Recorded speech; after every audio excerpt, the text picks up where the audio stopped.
I have tried a lot of morning routines on this channel, from TikTok it girls to CEOs, but the one thing I haven't tried, a morning routine that is scientifically perfect. This is Andrew Huberman, a neuroscientist that is an associate professor of neurobiology at Stanford University School of Medicine. He also hosts the #1 health podcast in the United States, the Huberman Lab, where he explains the science behind popular health trends and often debunks fitness myths. He's even constructed his very own science-backed morning routine, where every single aspect of the routine has been added purely for its science-based benefits for your brain or body. As someone who sleeps for 12 to 15 hours every single night, I figured it was probably time I tried a morning routine that could actually get me out of bed. Intermittent fasting, natural sunlight, hydration, meditation, stretching, exercise, cold exposure, nutritious meals, delayed caffeine intake, to-do lists, and even journaling, all starting at 6 a.m.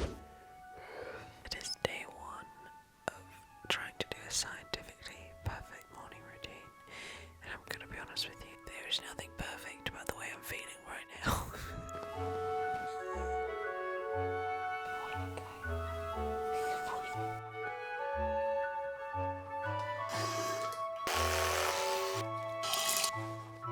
I honestly don't think I've ever looked so tired on camera in my life. The thing is that I naturally have dark under eyes, and then when I'm tired, it just magnifies it. So it's just like, look at the sun, it's pretty in here. This step in the morning routine is where the science part of this scientifically perfect routine kicks in. Every day your body is regulated by an internal circadian rhythm called the sleep-wake cycle. And the sleep-wake cycle is essentially exactly what it sounds like. Your body produces a hormone called melatonin, which makes you feel tired when there is a lack of light, which worked perfectly back in ye old days when we didn't have iPhones, laptops, and artificial lamps.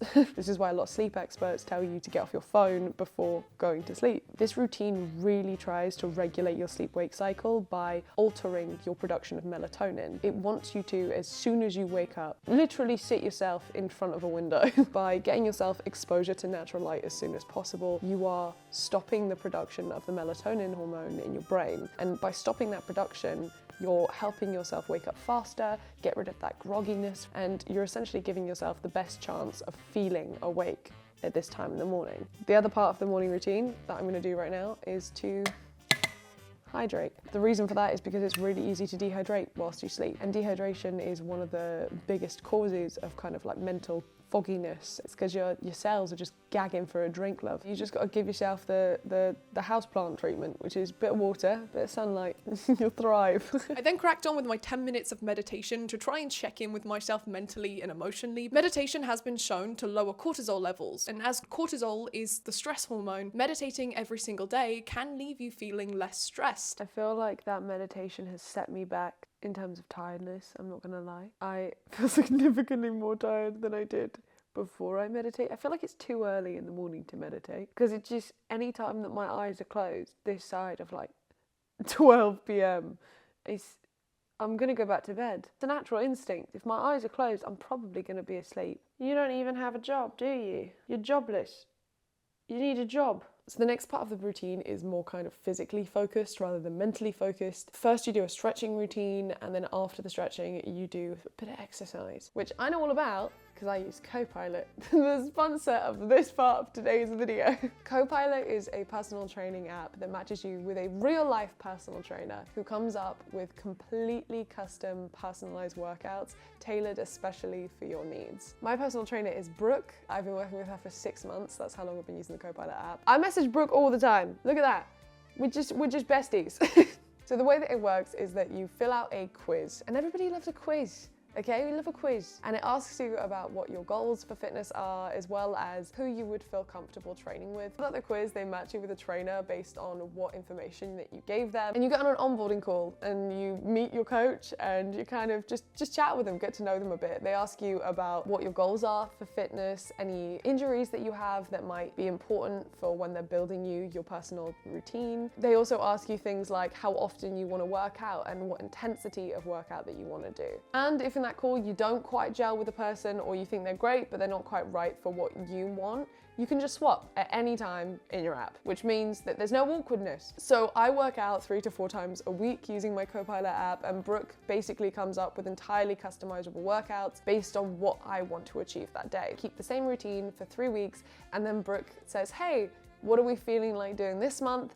And then we completely change them up every 3 weeks. But if you're very easily bored and you like to keep your body guessing, you can get fully custom workouts changed every single week. So your coach can come up with a new workout routine for you weekly if you want. Having an online personal trainer has really just changed the way I look at workouts. I have been so consistent and I've enjoyed working out again. It doesn't feel like a chore because there's always something new and fun to do. I'm really happy that I can work with them again. If you want to check out Copilot and you want to get your very own Brooke, but not actually Brooke, Brooke is mine, you can click the link in the description down below, or scan this little QR code on the screen. You just bust out your phone, I know you've got it with you, and you get a 14-day free trial of Copilot. So for this video, I told Brooke that I would need a kind of stretch flow routine in the morning, and also some kind of varying intensity workouts. But I didn't want them to interfere with the 3 workouts a week that I already do that are a bit more intense at the gym.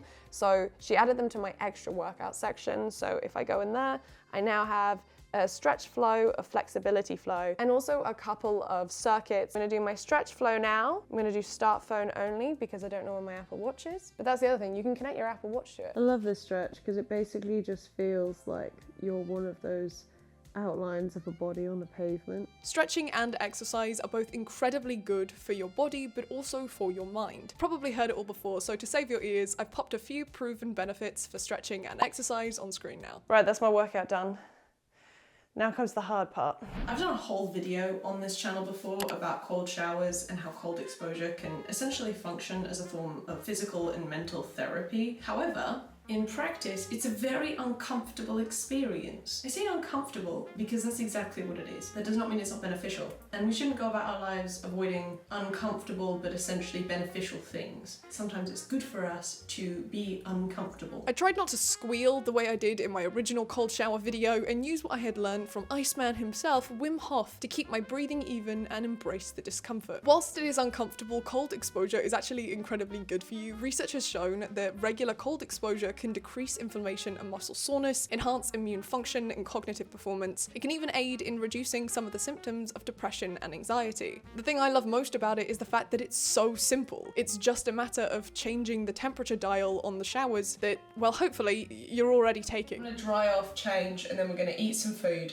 and do an assessment of how we're feeling so far, day 1. I then finally got to make my coffee after almost 2 hours of being awake. This part is particularly important as delayed caffeine consumption aids in maximizing energy by resetting your sleep-wake circadian rhythm. This is because when you wake up, your body has a spike in cortisol, the stress hormone, that helps to clear adenosine from your body. Adenosine is a neurotransmitter that builds up throughout the day to make you tired. As you sleep, it gradually reduces so that when you wake up, you're actually alert. But if you don't get enough sleep, your body doesn't quite clear out the adenosine in time, so you wake up feeling groggy. Your body uses cortisol to clear out the remaining adenosine and wake you up. This process usually takes an hour or 2. If you have a cup of coffee immediately when you wake up, this process is interrupted because the caffeine in coffee blocks your adenosine receptors. Whilst this means that you almost instantly feel awake, once the caffeine wears off, the full impact of that lingering adenosine in your body hits you. By delaying your caffeine consumption, you give your body time to naturally clear out that adenosine, which can reset your sleep-wake cycle, resulting in a much more restful sleep come bedtime. I then made a nutritious breakfast of porridge and protein powder. I stole Jean's because I just ran out of mine. Having a high-protein, heavy-carb breakfast helps you keep blood sugar and energy levels stable throughout the day and prevent fatigue. I'm not gonna lie, I don't feel my best right now. And I think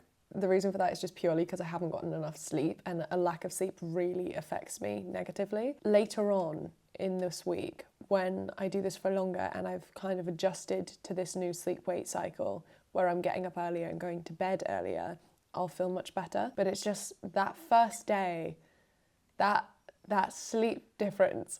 I actually feel very physically, in terms of like my body, my skin or whatever, I feel very physically refreshed. Just think it's my brain that's just exhausted and I can feel like tiredness behind my eyes. So the final steps in this scientifically perfect daily routine are to journal, which is to help improve emotional clarity. And then the final thing is to set daily goals. And I do this every morning anyway. In this book, I have to-do lists for days. I can't believe I've done so much and it's only 8 a.m.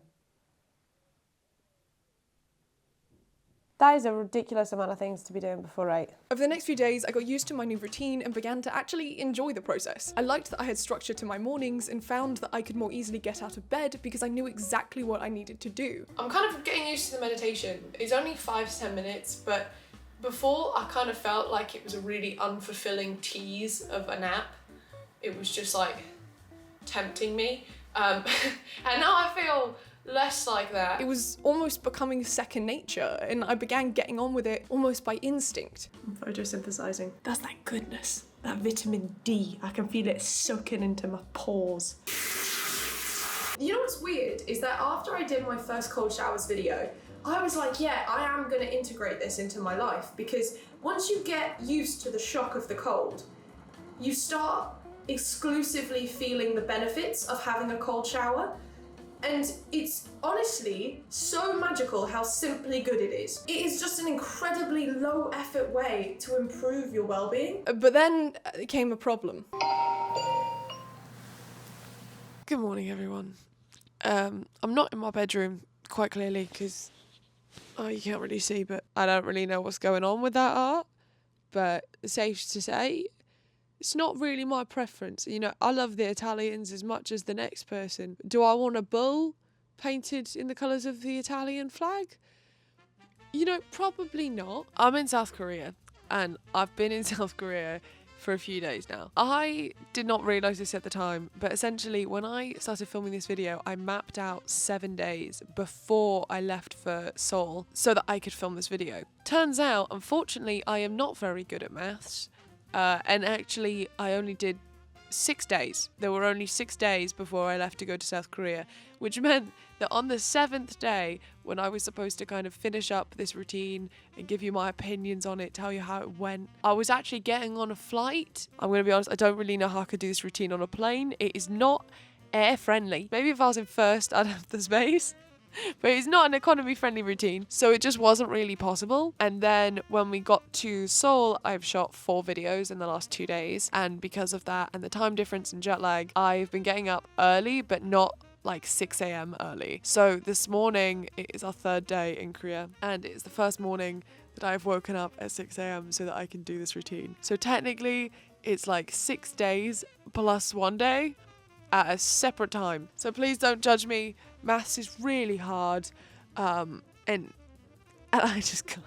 And despite the initial discomfort, it was like my brain and body on some subconscious level had become hooked on how good this routine made them feel, regardless of whatever conscious thoughts I had about it. And so when I didn't do the routine in the days that I missed, I felt my body craving it. I also noticed that waking up was harder on the days that I didn't do it, but to be fair, that could have just been the jet lag. It's time to do some stretching using the Copilot app. I've been speaking to Brooke since I got to Korea, and I missed 2 workouts because of travel days and shoots. And I was like, I am getting my steps in, I swear, Brooke, I swear. And she was like, get those steps in, babe.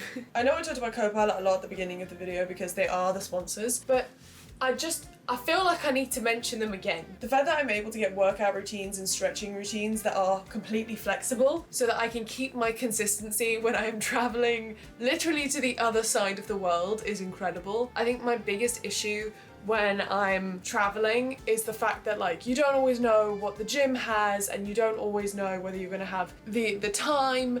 And the fact that I can say to Brooke, like, hey, could we put in a manual steps workout today to show that I've done some activity, and she'll be like, yeah, and I can put that in and not lose my streak on Copilot. There's complete flexibility while still having accountability. When I got off my flight, she was like, oh, hey, I saw that we missed yesterday's workout. Can we still get a workout in today? And I was just like, hey, I'm in Korea. I've been on a flight. That's why I missed it. And she was like, that sounds so fun. And this way it means that I can still be accountable for looking after my body and exercising and moving. But it's way more understanding than if I just used like a regular workout app, or if I didn't have any app at all. So if I was just like, oh yeah, I'll work out using YouTube videos, I wouldn't.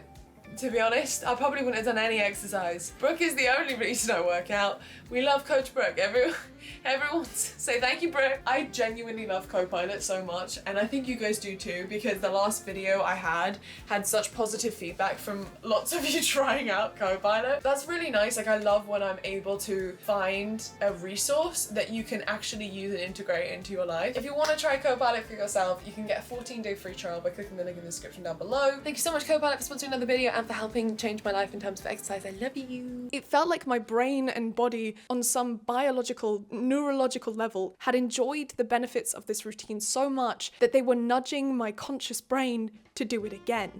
Done.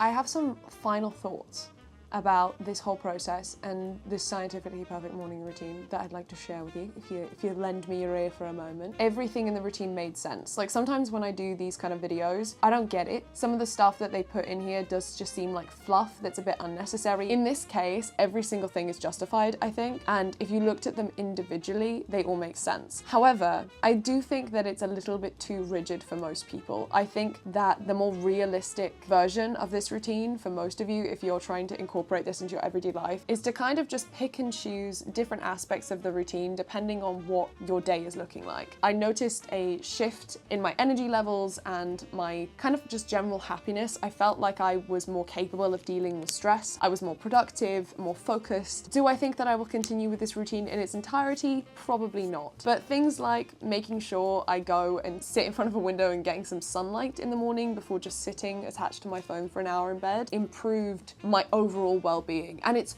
a very easy thing to add into my routine. Let me know in the comments if you guys have tried a routine like this. I'd be really interested to hear your experiences. I've left a link to Andrew Huberman's podcast and socials down below if you want to learn more about him. This video is a bit of a simplified version of his routine, as there are a lot of other things that he suggests doing throughout the week, so it's definitely worth checking him out. If you want to give it a go for yourself, here's a lovely little screenshotable version of the routine for you, so you don't have to hunt through the video to write it out yourself.